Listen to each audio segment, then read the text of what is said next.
I should have seen it coming the moment my cousin Jessica posted the family reunion invitation in our group chat. Everyone must attend. No exceptions. We need to discuss Sarah's situation. My situation. That's what they'd been calling my life for the past 6 years. I'm Sarah Chin, and according to my family, I was the cautionary tale. The daughter who chose a risky startup over a stable corporate job. The one who moved across the country to chase pipe dreams in San Diego's biotech corridor. The black sheep who stopped attending every family gathering and holiday because I was supposedly too embarrassed to face them. The truth? I stopped coming because every single interaction became an intervention about my life choices. It started when I was 24. I'd been working as a research scientist at a major pharmaceutical company in Boston, making decent money, on track for a comfortable career. Then my mentor, Dr. Patricia Rodriguez, approached me with an opportunity that would change everything. Sarah, I'm leaving to start a biotech company focused on targeted cancer therapies. I want you to come with me as co-founder and chief scientific officer. My parents' reaction was immediate and volcanic. You're throwing away a 6-figure job for what? Dad had shouted over the phone. Do you know how many startups fail? 90%. 90%, Sarah. Mom was worse. Patricia is using you. You're young and naive, and she's taking advantage. This will destroy your career. My brother Marcus, the golden child with his hedge fund job, laughed outright. CSO of a company that doesn't exist yet. Impressive title for unemployment. But I went anyway. I believed in the science. I believed in Patricia. And I believed in myself. BioNova Therapeutics launched with $2 million in seed funding, a small lab and 3 employees. Patricia, myself, and 1 lab technician. We worked 16-hour days. I lived in a tiny apartment, drove a 15-year-old Honda, and survived on ramen and ambition. My family interpreted my absence from gatherings as shame. They thought I was avoiding them because I'd failed. They had no idea I was building an empire. What my family didn't know, what I deliberately never told them, was that BioNova wasn't struggling. We were thriving. Year 1. We secured a $15 million series of funding round after our preliminary research showed a 73% success rate in early trials. Year 2, $45 million Series B. Our lead compound entered Phase 2 clinical trials with breakthrough therapy designation from the FDA. Year 3. Partnership deal with a major pharmaceutical company worth $80 million upfront, plus milestone payments. Year 4. Phase 3 trials exceeded expectations. Company valuation hit $500 million. Year 5. FDA approval for our first drug. Revenue projections went exponential. Year 6. BioNova Therapeutics was now valued at $165 million, with me holding 23% equity as co-founder and CSO. My personal net worth had crossed $38 million. We employed 147 people. Our cancer therapy was saving lives. But to my family, I was still Sarah who made the mistake. I kept my success hidden for strategic reasons. Every time I'd shared good news in the early years, it was met with skepticism and dismissal. When I mentioned our series of funding, Dad said, "That's just other people's money you'll lose." When I told them about the FDA breakthrough designation, Mom said, "Don't count your chickens before they hatch." So I stopped sharing. I let them believe whatever narrative they'd constructed. Meanwhile, I built relationships with people who actually believed in me. My business partners, my team, my mentor Patricia, and my fiancé David, a fellow scientist who understood the journey. I attended their gatherings maybe once every 18 months, always keeping conversations surface level. Yes, work was fine.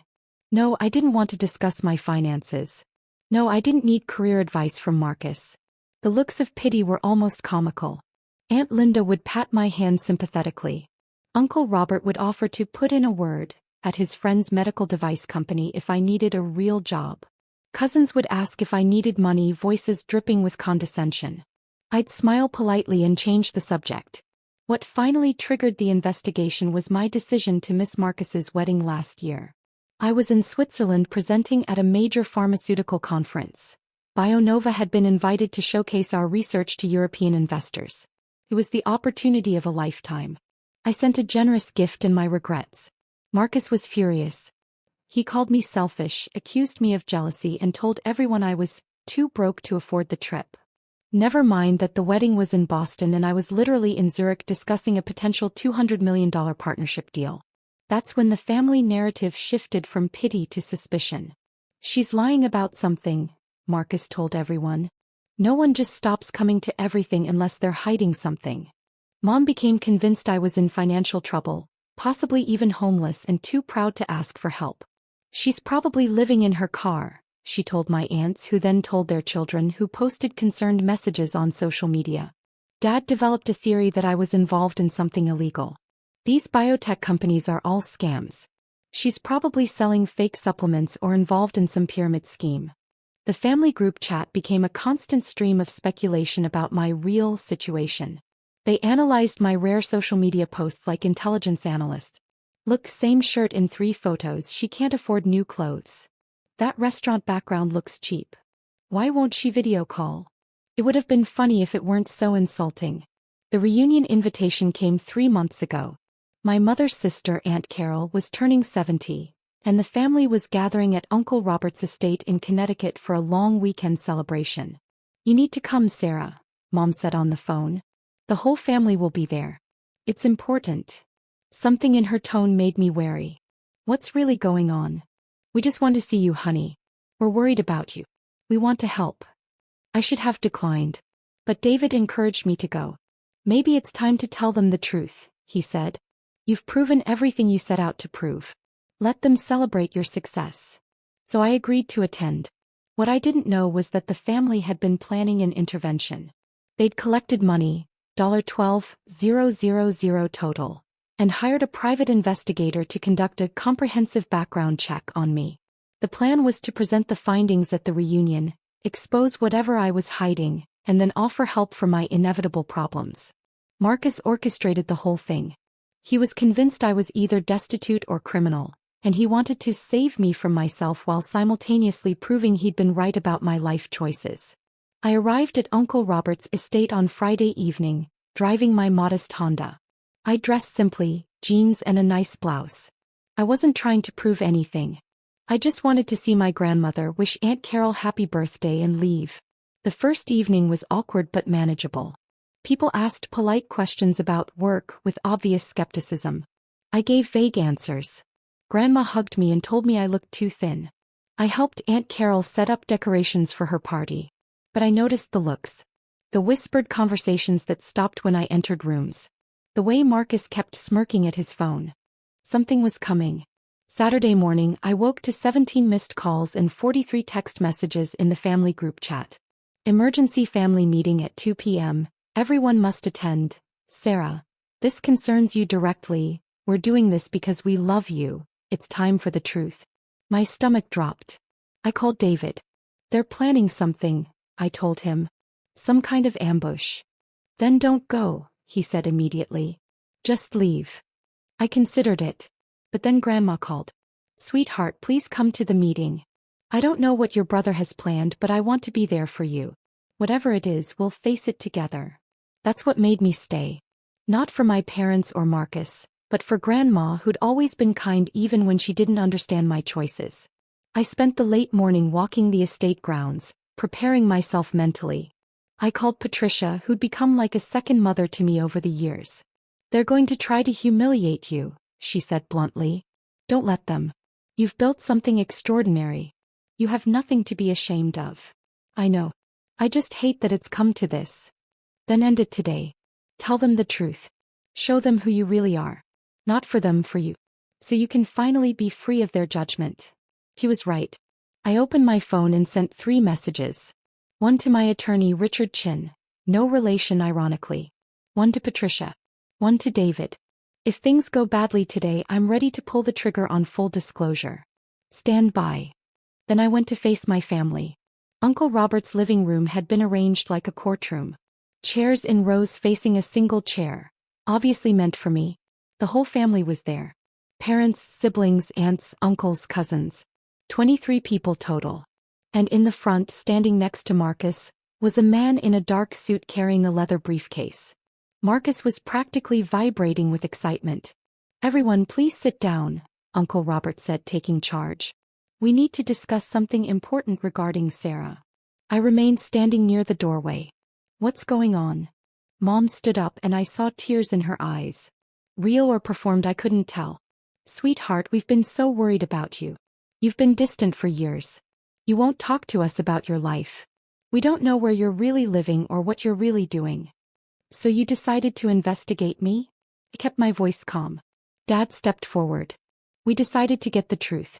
Because we love you and we can't help you if we don't know what's really happening. Marcus couldn't contain himself anymore. We pooled $12,000 to hire the best investigator in Boston. Former FBI, 25 years of experience. He's been investigating you for 60 days. He turned to me with undisguised satisfaction. It's time to stop lying, Sarah. The room went silent. The investigator, his name tag read James Morrison Investigations, looked distinctly uncomfortable. I really think we should discuss this privately, he said to Marcus. No, Marcus insisted. The whole family needs to hear this. We've all been lied to. Everyone deserves the truth. Mom nodded through her tears. We just want to help you, baby. I looked around the room. Some faces showed concern. Others showed anticipation. Cousin Jessica was actually recording on her phone. Fine, I said quietly. Let's hear what Mr. Morrison found. I sat in the chair they designated for me. Morrison opened his briefcase and pulled out 2 folders. One was thick, maybe 50 pages. The other was even thicker. Mr. Chin, Marcus, hired me to conduct a comprehensive background investigation on Sarah Chin, Morrison began. As a former FBI agent and licensed investigator, I take my work seriously. I conducted a thorough investigation following all legal protocols. Marcus leaned forward. Tell them what you found. Tell them about the fake company. Tell them where she's really living. Morrison's jaw tightened. Sir, I need to explain something first. When I conduct investigations, especially on family members, I have a professional and ethical obligation to investigate all relevant parties. Financial investigations often involve multiple family members, especially when... Just read the report, Marcus snapped. Morrison looked at me. For the first time I saw something in his eyes. Respect? Sympathy? Warning? Very well, he said. He opened the first folder. Subject A, Sarah Chin. Age 30. Current residence, San Diego, California. Marcus interrupted. What kind of place? An apartment? Homeless shelter. Morrison's voice was flat. A 2,400 square foot condominium in La Jolla, purchased outright in 2021 for $1.8 million. The room went silent. Dad spoke first. That must be wrong. Morrison continued reading. Employment. Co-founder and Chief Scientific Officer of BioNova Therapeutics Incorporated Company, founded February 2019. Current company valuation according to last funding round. $165 million. Mom made a small sound. Subject holds 23% equity in the company. Personal net worth, liquid and equity combined. Approximately $38 million. Subject's annual compensation. Base salary $285,000, plus bonuses and stock options. You could hear a pin drop. Subject holds 3 patents related to targeted cancer therapies. Subject has been featured in Forbes, MIT Technology Review, and San Diego Business Journal. Subject was named to Forbes 30 Under 30 in Healthcare in 2022. Marcus stood up. That's impossible. You're reading the wrong file. Check again. Morrison looked at him. Sir, I verified everything personally. I spoke with the company's attorneys, reviewed incorporation documents, confirmed property ownership through San Diego County records, and verified her compensation through multiple sources. Sarah Chin is exactly who she says she is, a successful biotechnology executive. He pulled out a copy of a Forbes magazine and held it up. There I was on page 47 in a photo from the 30 Under 30 feature. Aunt Linda gasped. Oh my God. But Morrison wasn't finished. He closed the first folder and picked up the second one. His expression hardened. However, during my investigation, as is standard protocol, I also examined the financial relationship between Sarah and her family members. What I found was concerning. Marcus's face changed from shock to confusion. What do you mean? When Sarah Chin left for California 6 years ago, She maintained a joint checking account with her parents, something she'd had since college. She also had a trust fund established by her grandmother that was managed by her Uncle Robert Chin as trustee. Uncle Robert went pale. Sarah never closed these accounts. According to bank records I was able to legally obtain through my investigation, there have been systematic unauthorized withdrawals from both accounts over the past 6 years. Mom stood up. What are you talking about? Morrison opened the second folder. From the joint checking account which Sarah continued to deposit money into monthly, apparently believing it was being saved, there have been withdrawals totaling $147,000. None of these withdrawals were made by Sarah. Dad's face turned red. Now wait just a minute.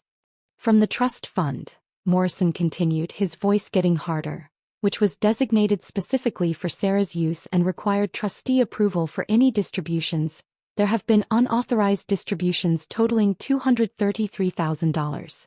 These distributions were made to various family members without Sarah's knowledge or consent. Uncle Robert stood up. Those were loans. Family loans. Loans require documentation and the beneficiary's agreement, Morrison said. I found no such documentation. What I found was systematic financial exploitation. He pulled out a stack of bank statements. The joint account withdrawals were made by Marcus and Catherine Chin, Sarah's brother and mother. The trust fund distributions were authorized by Robert Chin and went to himself, Marcus Chin, and Carol Peterson. Aunt Carol, whose birthday we were supposedly celebrating, made a sound like she'd been punched. Morrison pulled out more documents. In total, unauthorized transfers from Sarah's accounts total $380,000 over 6 years. Under federal law, wire fraud involves the use of electronic communications to execute a scheme to defraud someone of money or property. These transfers were made electronically without authorization for personal gain. He looked around the room. That's wire fraud. Multiple felony counts. The room exploded. Those weren't unauthorized. Mom shouted. She's family. Family money is family money. She abandoned us. Marcus yelled. She owed us. Uncle Robert was backing toward the door. This is a misunderstanding. I was managing the trust. I had discretion. You had discretion to distribute funds to Sarah, Morrison said coldly. Not to yourself. Not to your nephew. The trust documents are very clear. I sat there processing. $380,000. They'd taken $380,000 from me while calling me a failure. While pitying me. While investigating me to prove I was a fraud. I stood up slowly. Sarah, honey, we can explain, Mom said, her tears now clearly real. We thought you were struggling. We thought. You thought you'd help yourselves to my money while telling everyone I was probably homeless, I said quietly. You hired an investigator to humiliate me in front of the entire family because you were convinced I was either poor or criminal. I looked at Morrison. Thank you for your thorough work. I'd like copies of everything, please. Of course, Ms. Chin. I've also taken the liberty of forwarding my findings too. That's when we heard the cars. Multiple vehicles pulling up outside. Car doors slamming. Morrison checked his watch. That would be them. Uncle Robert ran to the window. Oh God. Oh God, no. Marcus grabbed Morrison's arm. What did you do? Morrison pulled his arm away. As a former FBI agent, I'm still a mandated reporter. When I discover evidence of felony financial crimes during an investigation, I'm legally required to report it to the appropriate authorities. I contacted the FBI's Financial Crimes Division 3 days ago. The doorbell rang. Uncle Robert opened it to find 6 FBI agents standing there, 2 in suits and 4 in tactical gear. Robert Chin, Marcus Chin, Catherine Chin, you need to come with us. The next 30 minutes were chaos.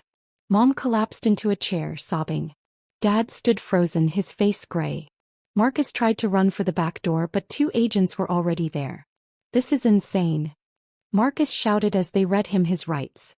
She's family. You can't arrest family for family money. Wire fraud, sir, one of the agents said calmly. Multiple counts. Conspiracy to commit fraud. If convicted, you're looking at up to 20 years per count. Uncle Robert was pleading. I'll pay it all back. Every penny. Sarah, please tell them it was a misunderstanding. I stood there watching, feeling nothing. Or maybe feeling everything at once. Aunt Carol was crying. I didn't know it was wrong. Marcus said Sarah gave him permission. I never gave anyone permission, I said clearly. I had no idea any of this was happening. One of the agents approached me. Miss Chin? I'm Agent Williams. We'll need you to come to the field office to give a formal statement. Of course. You're not required to press charges, but given the amount and duration. I'll press charges, I said. All of them. Mom looked up at me, mascara running down her face. Sarah, please. We're your family. I looked at her. Really looked at her.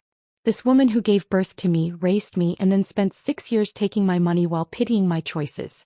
No, I said quietly. Family doesn't do this. Family doesn't steal from you and then hire investigators to humiliate you. Family doesn't spend years telling everyone you're a failure while secretly funding their lives with money they stole from you. I turned to the agents. When do you need me? Monday morning if that works for you. I'll be there. They led Mom, Marcus, and Uncle Robert out in handcuffs. Dad wasn't arrested. Apparently he hadn't directly participated in the withdrawals. But he looked destroyed anyway. The remaining family members sat in stunned silence. Jessica, who'd been recording everything, had stopped at some point. She was pale. Sarah, we didn't know. Didn't you? I asked. Every single one of you participated in the narrative that I was a failure. That I was struggling. That I needed help. Not one of you thought to simply ask me directly if I was okay. You all just assumed. Cousin David, not my fiancé, my cousin, spoke up. But you never told us the truth. Because every time I tried I was dismissed or doubted. So I stopped trying. I built my life with people who believed in me from the start. I picked up my bag. Grandma stood up. She was the only one who'd been completely silent through everything.